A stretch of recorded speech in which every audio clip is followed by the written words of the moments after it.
There's a version of you that wakes up every morning and immediately picks up a phone.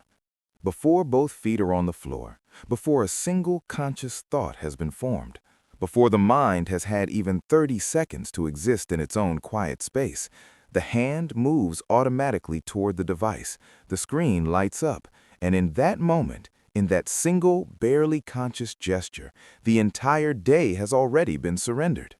Not dramatically, not with any sense of loss, just quietly, habitually, reflexively handed over to whatever the world has decided to put in front of you first. And this happens every morning, day after day, year after year, until the habit is so deep, so automatic, so thoroughly wired into the nervous system that it no longer feels like a choice. It feels like waking up. But it is not waking up. It is the opposite. It is staying asleep, staying in the reactive, unconscious, other people-directed state while the body moves through the motions of beginning a day. I want to talk to you this morning about a different kind of waking up. Not the physical kind, the internal kind. The kind that happens when you decide, really decide in the quiet before everything begins, that this day is going to be lived from the inside out instead of the outside in. That decision does not require a dramatic change in your circumstances. It does not require quitting your job or moving to a new city or overhauling your entire life in a single moment. It requires a morning. Just a morning. This morning. The willingness to sit with yourself before you sit with the world, and to listen, really listen to what is already inside you before you fill yourself up with everything that is outside. Because here is what most people never discover. The answers they are looking for, the clarity about what to do with their life, the direction they cannot seem to find, the motivation that comes and goes like weather, it is not hiding in the content they consume. It is not waiting in the next video or the next podcast or the next piece of advice from someone who does not know them. It is already inside them. It has always been inside them. And the reason they cannot hear it is not because it is not speaking. It is because every morning, before it gets a chance to speak, they fill the room with noise. So this morning, I want you to listen, not to me, not just to me, through me, to yourself, to the part of you that knows things your busy, distracted, performance-oriented mind has been too loud to hear. The part of you that has been patiently waiting every single morning for a moment of quiet in which to tell you something true. This is that moment. And I am going to give you everything you need to make every morning that follows this one a moment just like it. Let us start with something that almost nobody talks about honestly. The morning is not just a time of day, it's a psychological state, a window, a neurological condition that exists briefly after sleep and before the full activation of the day's demands, in which the mind is uniquely capable of receiving things it cannot receive at any other time. The science behind this is not complicated. During the first 30 to 60 minutes after waking, the brain operates in a state that is closer to the theta wave pattern associated with deep meditation than to the beta wave pattern associated with normal waking consciousness. This is the state in which the mind is most open, most receptive, most able to absorb new information deeply rather than just processing it superficially. It is also the state in which the emotional tone of the entire day is set. The first inputs your mind receives in the morning do not just pass through and disappear. They anchor. They create the emotional and cognitive framework through which everything that follows is filtered. Start the morning in anxiety, and the day tends toward anxiety. Start the morning in reactivity, and the day tends toward reactivity. Start the morning in clarity, in intention, in the deliberate cultivation of your own mental state, and the entire day shifts. This is why what you listen to every morning is not a minor detail of your routine. It is the master variable, the thing that shapes everything else, the foundation on which your entire daily experience is constructed. And most people have given control of that foundation to their phone, to an algorithm, to whoever posted last night and whatever notification arrived first. They have handed the master variable of their day, the single most powerful input that will determine the quality of their thinking, their emotional state, their productivity, their creativity, their relationships, to a system designed not to serve them, but to capture them. That ends this morning. I want to tell you about what the mornings of the most successful, most fulfilled, most genuinely alive human beings on Earth have in common. Not the surface-level routines, the cold showers and the journals and the specific rituals that get posted online. The deeper thing, the thing underneath all of those specific behaviors. They have intention. Every single one of them. In some form, in some way, through some practice or habit or discipline, these people begin their days by choosing, not reacting, choosing. Choosing what to think about, choosing what to feel, choosing who they are going to be today before the day has a chance to tell them. They listen to something that makes them better, that challenges them, that reminds them of what matters, that calibrates their thinking toward growth and possibility, and the kind of perspective that makes difficult things navigable and ordinary things meaningful. And the effect of this, of beginning every single day by deliberately calibrating your mind toward your best self, compounds over time in ways that are genuinely staggering. A person who spends 30 minutes every morning feeding their mind with something that develops them is not just slightly more knowledgeable than a person who spends that same time on social media. Over a year, over 5 years, over a decade, they are in an entirely different cognitive and emotional category. They have developed a relationship with their own mind, an understanding of how it works, how to manage it, how to direct it, that simply does not develop any other way. You are that person, starting this morning. So what does every morning actually look like? Let me be specific, because specificity is what converts inspiration into transformation. The morning begins with the decision to not begin with your phone. This is the first and foundational act of every powerful morning. Not because your phone is evil, because the phone in the first moments of the day is a portal to everyone else's world, and you need a few minutes in your own world before you visit anyone else's. When you wake up, before you reach for anything, before your feet hit the floor, take 3 breaths. Slow, deliberate, intentional breaths. Not a meditation practice, not a spiritual ritual, just 3 breaths that say, I am here, I am awake, this day is mine. It sounds almost embarrassingly simple, but those 3 breaths are the difference between waking up and being woken up, between beginning the day or having the day begin you. Then you sit up, and you resist with every bit of conscious awareness you can muster in those first groggy moments, the pull toward the phone. Because the pull will be there. It is wired in. Your brain has been conditioned by thousands of repetitions of the same behavior, and it will generate the impulse automatically. You do not need to fight the impulse. You just need to not act on it. Not yet. Give yourself something else first. Give yourself 5 minutes of silence. Just 5 minutes. Sit with the quiet of the early morning and let your mind exist without input. You will notice things in these 5 minutes that you never notice at any other time. Thoughts that have been waiting under the noise. Feelings that have been wanting attention. Clarity about something that has been clouded by distraction. The quiet is not empty. The quiet is full. It is full of your own inner life, which has been competing with the noise for your attention, and finally, in these 5 minutes, gets a moment to be heard. After the silence, you listen. This is the heart of the morning practice. You listen to something that is going to make you better, something that is going to develop your mind, expand your perspective, challenge your assumptions, remind you of your values, or simply fill you with the kind of deep, lasting motivation that does not evaporate when the video ends, but stays with you, shapes you, becomes part of the way you see the world for the rest of the day. And here is what that sounds like. Not the surface, not the quick hits of dopamine disguised as inspiration, not the 30-second clips designed to generate emotion without depth. Something with length, with substance, with the kind of thinking that requires your full attention and rewards it. Because attention is the currency of transformation. and shallow content produces shallow transformation.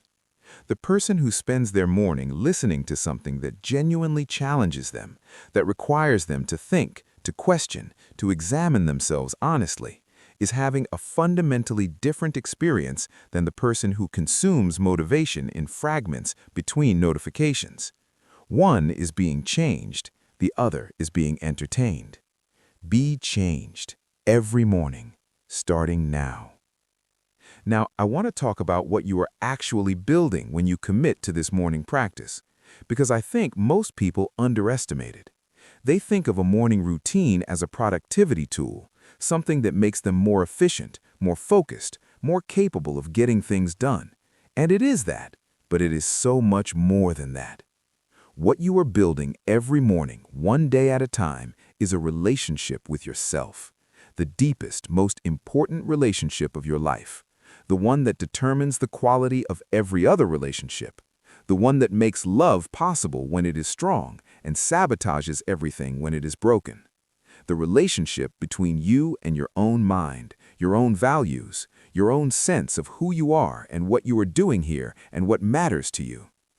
Most people have a terrible relationship with themselves, not in a dramatic sense, in the quiet, chronic sense of having never really gotten to know themselves, having never spent enough time in their own company to understand what they actually value versus what they have been told to value, what they actually want versus what they have been conditioned to pursue, who they actually are versus the performance of themselves that they have been presenting to the world. The morning is where that relationship gets built, in the silence and the listening and the honest examination of your own thoughts and feelings without the mediating presence of other people's noise. In the daily practice of asking yourself, not the world, not social media, not the opinions of people around you, what matters? What am I working toward? Who am I becoming? This practice, sustained over months and years, builds something that cannot be purchased or borrowed or received from the outside. Self-knowledge.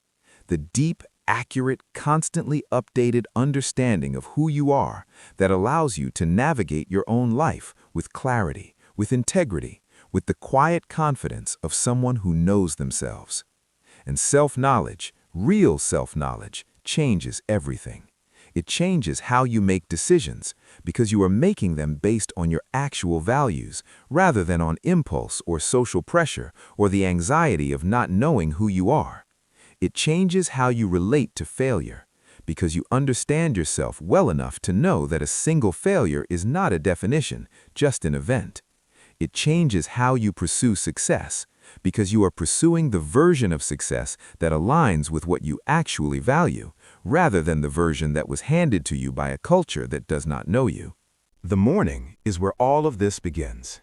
Every single morning, with 5 minutes of silence and the decision to listen to something that serves your growth. Let me tell you about the compound effect of this practice over time, because this is what most people never see when they think about morning routines.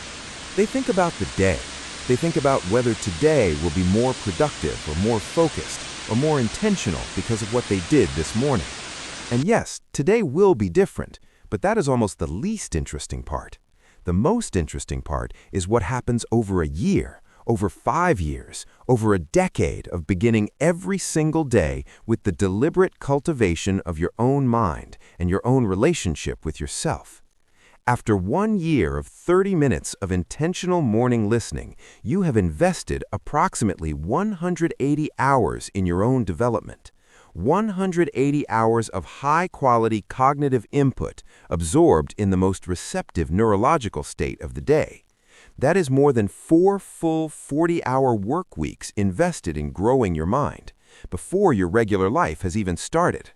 What changes in a mind that receives that kind of investment? Everything. The thinking becomes clearer, the emotional responses become more measured, the ability to see patterns, to understand complexity, to navigate difficulty without being overwhelmed by it, all of it develops. Not because any single morning was transformative, because the accumulation of 180 mornings was. And after 5 years, the math becomes staggering. 900 hours, 22 full work weeks of your best cognitive time invested in your own development. The person who has done this is not in the same intellectual and emotional category as the person who is not.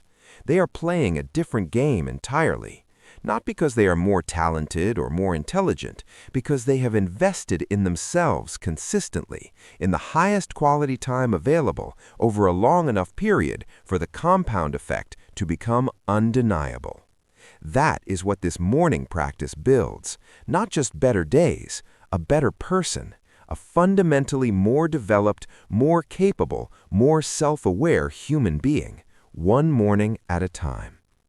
Now I want to talk about something that I think is the most underappreciated aspect of what happens when you listen to the right things every morning, the effect it has on your courage. Courage is not a personality trait. It is not something you either have or do not have. It is a state that is produced by a particular combination of clarity, conviction, and the felt sense that what you are trying to do matters enough to overcome the fear of trying it. And that state of being genuinely courageous in the direction of your own life, is profoundly affected by what you consume, by the stories you hear, by the perspectives you absorb, by the voices you let into the first quiet hours of your day.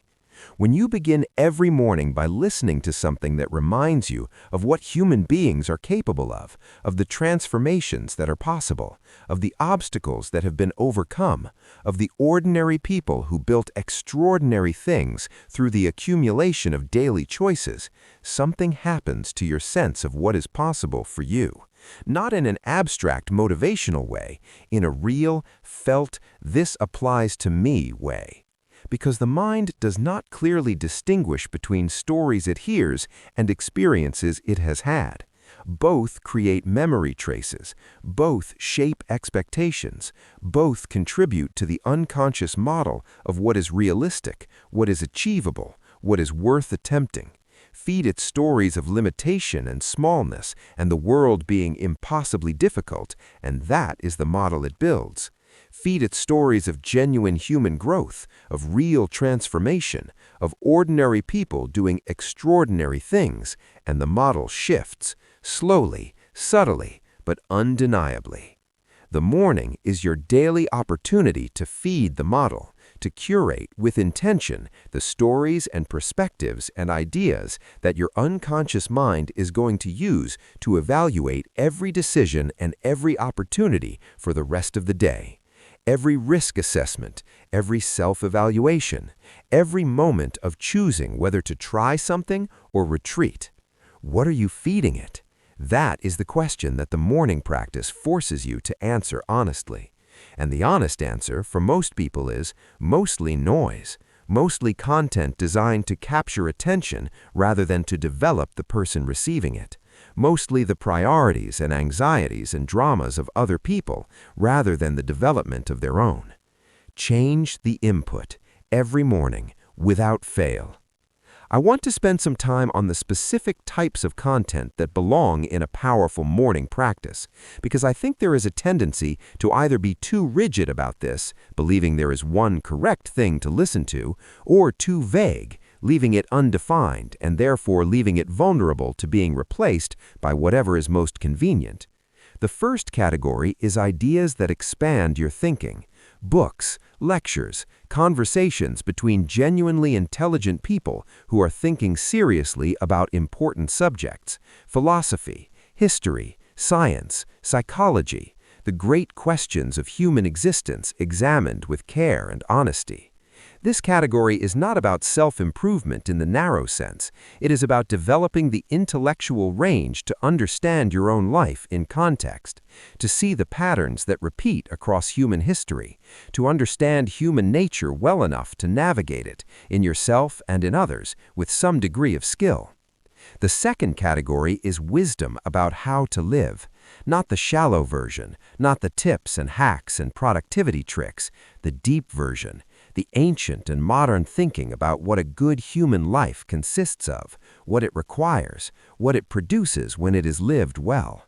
Stoic philosophy, Buddhist teaching, The great religious and philosophical traditions examined not as dogma, but as millennia of accumulated human wisdom about the perennial challenges of being alive.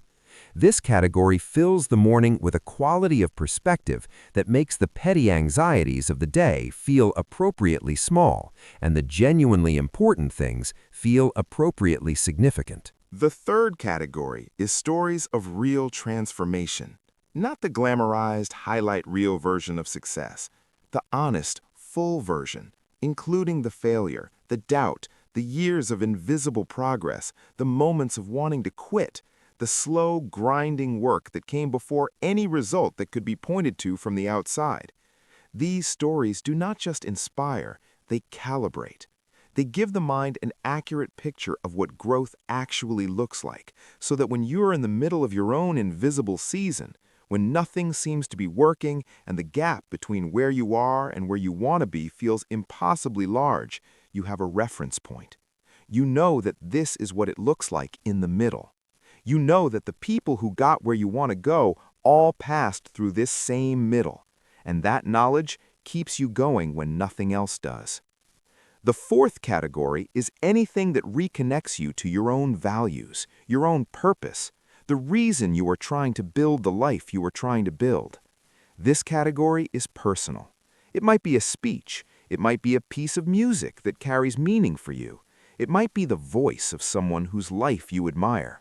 Whatever it is, its function is to start the day from a foundation of knowing why. Because the why, the genuine, deep, personal reason behind the effort, is what sustains you when the how is difficult and the what feels unclear. Begin every morning with something from one or more of these categories. Not casually, not as background noise while you are doing other things, with presence, with the intention to actually absorb what you are hearing and let it change the way you think, even slightly, even in one small way.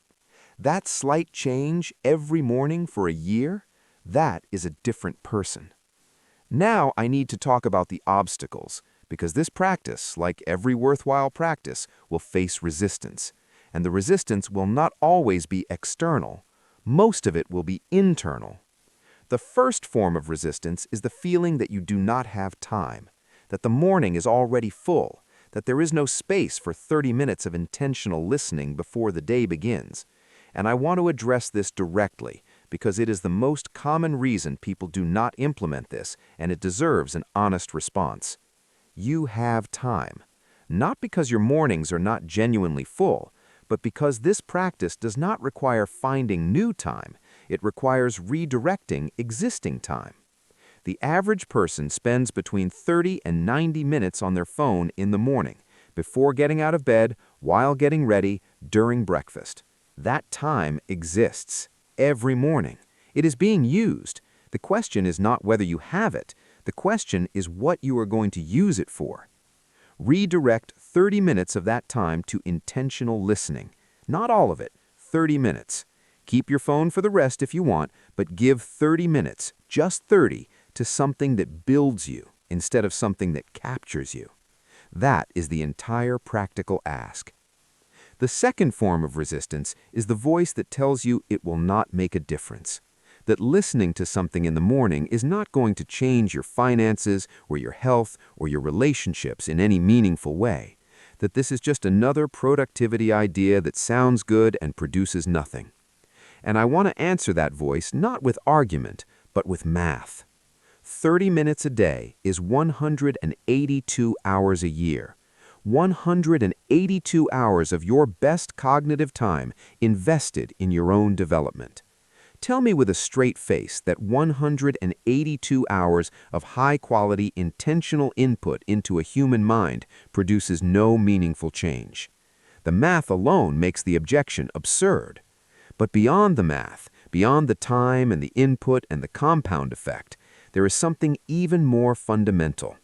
The daily decision to invest in yourself is itself transformative, regardless of the specific content, regardless of whether any particular morning produces a noticeable insight or shift. The act of choosing every single morning to prioritize your own development over the world's demand for your attention, That act, repeated daily, builds something in you that cannot be measured, but that changes everything. It builds self-respect, the lived experience of treating yourself as someone worth investing in, someone whose growth matters, someone whose mind deserves to be fed the best things available, rather than whatever happens to be algorithmically convenient. And self-respect, genuine, earned, behaviorally established self-respect, is the foundation of every other form of growth. The third form of resistance is inconsistency. The first few mornings will feel significant, then life will interrupt. A morning will be skipped, then another, and the critical moment, the moment that determines whether this becomes a lifelong practice or another thing that lasted 2 weeks, is what happens after the skip. Most people, when they skip a habit, treat the skip as evidence that they were right not to trust themselves, that this was not going to work, that they are the kind of person who cannot maintain a commitment. And from that conclusion, it becomes easy to stop entirely. But that's the wrong interpretation. Skipping a morning is not evidence of your character. It is evidence of how hard consistency actually is, of how deeply the old habits are wired, of how strong the pull toward the comfortable and familiar will always be, even when you genuinely want something different. The right response to a skipped morning is to return the next morning, not with guilt, not with a dramatic recommitment or a new plan or a more complicated system, just with presence, just with the quiet decision to begin again. Because the practice is not broken by one missed morning, it is only broken by the decision to stop returning. Return. Every time. No matter how long the gap, no matter how many times you have had to return before, the morning is always there. The opportunity to begin again is always available, and each return is itself an act of the self-respect that the practice is trying to build. Let me talk about what this practice does to your mornings from a purely practical standpoint, because beyond the philosophical and psychological dimensions, there are practical, measurable daily effects that I want you to know about. When you begin the day with intentional listening rather than reactive scrolling, your first thoughts of the day are guided by something you chose rather than something chosen for you. And first thoughts matter more than most people realize. They set a direction, like the first few degrees of a compass heading. The difference between them is small at the start and enormous over a long journey. Your first thoughts directed toward growth, toward clarity, toward your own values and purpose produce a day that tends in that direction. Your first thoughts directed toward anxiety, comparison, other people's drama, and the algorithmically optimized content designed to trigger your strongest emotional responses, those produce a different day, a day that tends toward reactivity, toward distraction, toward the feeling of having been busy without having moved anything that genuinely matters. You have experienced both kinds of days. You know the difference between the day that felt like yours and the day that felt like it happened to you. The morning is where that difference is determined. Practically, a morning of intentional listening produces clearer thinking for the first few hours of the day. It produces better decisions because the mind is calmer, less reactive, more able to access the kind of measured judgment that complex decisions require. It produces greater patience in difficult interactions because you have spent the morning in a state of reflection rather than stimulation, and that reflection creates a buffer between stimulus and response. And it produces the felt sense, not the performance of it, but the actual experience of it, of being in your own life, of being the author of your day rather than its audience. These are not small things. Compounded across every day of a year, they add up to a life that feels fundamentally different from the inside. Not because everything has changed, because the quality of your daily experience has changed.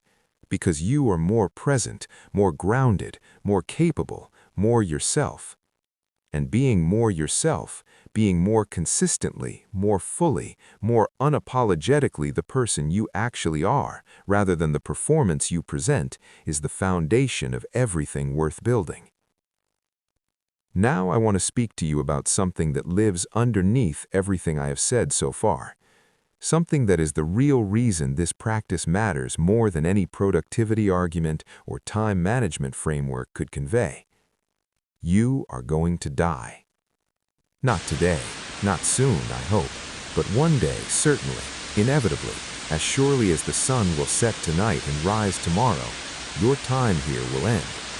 And on that day, or in the years approaching it, when the mind begins to look back more than forward, the question that will matter most is not whether you were productive, not whether you were busy or successful or impressive or well followed. The question will be, did I live? Did I actually inhabit my own life? Did I spend my mornings in the reactive, unconscious haze of someone being swept along by the current, or in the intentional, awake, self-directed state of someone who chose their direction and moved in it? Did I know myself? Did I spend enough time in the quiet, listening, honest examination of my own inner life to actually understand who I was and what I valued and what I was here for? Or did I fill every available moment with enough noise that those questions never had a chance to be asked, let alone answered? These are not abstract philosophical questions. They are practical ones. They are answered every morning by what you reach for first, by whether you give yourself 30 minutes of honest inward attention before you give your attention to the world, by whether you treat your own inner life as something worth listening to or something to be drowned out with content. The morning practice is not about productivity. It is about the quality of your one life. It is the daily decision to take that life seriously, to treat it with the same care and attention you would give to anything else you considered precious and irreplaceable. Because it is precious, it is irreplaceable, and the mornings are the place where you either honor that or ignore it. Honor it, starting today, every day. I want to close with a picture, not of a perfect morning, not of some idealized version of what this practice looks like when it is running at its best, a picture of a real morning, the kind you're going to have tomorrow and the day after, and every day you choose this. The alarm goes off before the world is fully awake. The room is quiet. The light is low. Everything that is going to demand your attention today is still asleep, or at least still quiet, has not yet found you. You take 3 breaths. You sit up. You resist the phone. You sit in 5 minutes of silence and you notice, maybe for the first time in a long time, what is actually in your mind, what you are actually feeling, what has been waiting underneath the noise for a moment of quiet in which to be heard.